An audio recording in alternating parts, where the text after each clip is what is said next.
Halo semuanya, selamat datang di sesi etika dan kali ini kita bakal bahas kebebasan negatif dan kebebasan positif. Kita pasti pernah dengar tentang kebebasan. Jadi kebebasan itu dibagi menjadi dua jenis, yaitu kebebasan negatif dan kebebasan positif. Jadi kebebasan negatif itu kayaknya paling umum gitu. Gue bakal jelasin yang negatif dulu. Jadi kebebasan yang negatif itu lebih ke arah hands off. Maksudnya negara atau pemerintah nggak campur tangan terlalu banyak dalam urusan individu. Contohnya, lu mau keluar rumah tanpa harus minta izin, nggak perlu takut diawasin sama pemerintah. Nah, itu kebebasan negatif. Lu bisa bebas ngapain aja selama nggak melanggar hukum atau nggak mengganggu orang lain. Nah, selain itu ada juga kebebasan positif.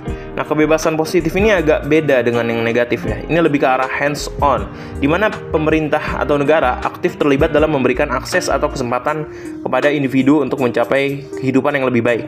Misalnya, pemerintah memberikan pendidikan gratis atau layanan kesehatan yang terjangkau buat semua orang. Jadi kebebasan positif ini nggak cuma tentang nggak dihalangi, tapi juga tentang diberi kesempatan atau dukungan untuk mencapai potensi maksimal. Contoh yang mudah dipahami untuk kebebasan positif bisa kita lihat di program pendidikan. Bayangin aja, lu punya temen yang keluarganya nggak mampu biayain sekolah, terus pemerintah punya program beasiswa atau sekolah gratis buat anak-anak dari keluarga yang miskin gitu. Nah, itu contoh kebebasan positif.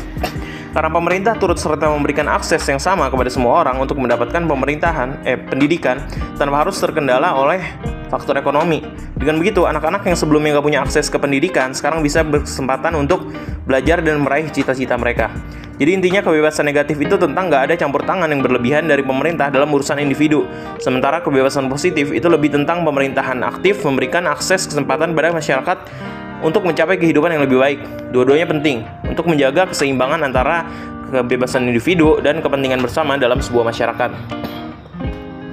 Selain itu, kebebasan negatif dan positif juga bisa dilihat dari perspektif hak dan tanggung jawab. Kebebasan negatif lebih menekankan pada hak individu untuk tidak terintervensi atau dihalangi oleh pemerintah dan pihak lain. Sedangkan kebebasan positif lebih menekankan pada tanggung jawab pemerintahan atau masyarakat untuk memberikan dukungan dan fasilitas agar individu bisa mencapai potensi maksimal mereka.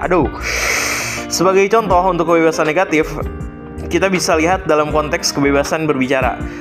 Dalam negara yang menganut kebebasan negatif, individu memiliki hak untuk menyampaikan pendapat mereka tanpa takut akan sensor atau penyensoran dari pemerintah.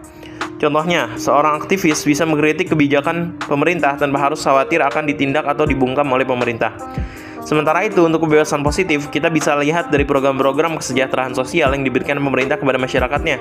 Misalnya, program bantuan sosial bagi keluarga miskin atau tunawisma, program pelatihan kerja untuk meningkatkan keterampilan tenaga kerja, atau program pemberdayaan ekonomi bagi masyarakat pedesaan.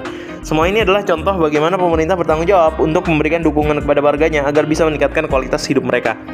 Nah, perbedaan antara kebebasan negatif dan positif ini juga dapat terlihat dalam pandangan terhadap peran pemerintahan dalam ekonomi.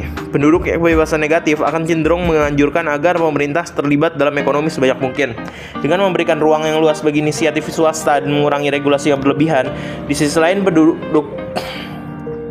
pendukung kebebasan positif mungkin akan mempercayai bahwa pemerintah harus memiliki peran yang lebih aktif dalam mengatur ekonomi untuk memastikan adanya distribusi kekayaan yang lebih merata dan perlindungan bagi warga yang rentan. Dalam kehidupan sehari-hari, kebebasan negatif dan positif seringkali saling berhubungan dan tidak terlalu bersifat mutlak. Misalnya, kebebasan berbicara bisa dianggap sebagai kebebasan negatif karena menekankan hak individu untuk menyampaikan pendapat tanpa intervensi. Tetapi juga bisa dilihat sebagai kebebasan positif jika pemerintah aktif melindungi memfasilitasi ruang publik yang aman bagi berbagai suara dan perspektif. Dengan memahami perbedaan antara kebebasan negatif dan positif serta bagaimana keduanya saling melengkapi, kita bisa memahami perbedaan antara keduanya. Dan manfaatnya adalah nggak ada ya, lu ngabisin waktu lu nonton video ini. Dan terima kasih telah nonton habis. Gue Paris undur diri. Dan gue juga nggak tahu ini sebenarnya apa nih gue bahas. Jadi sampai jumpa di video berikutnya.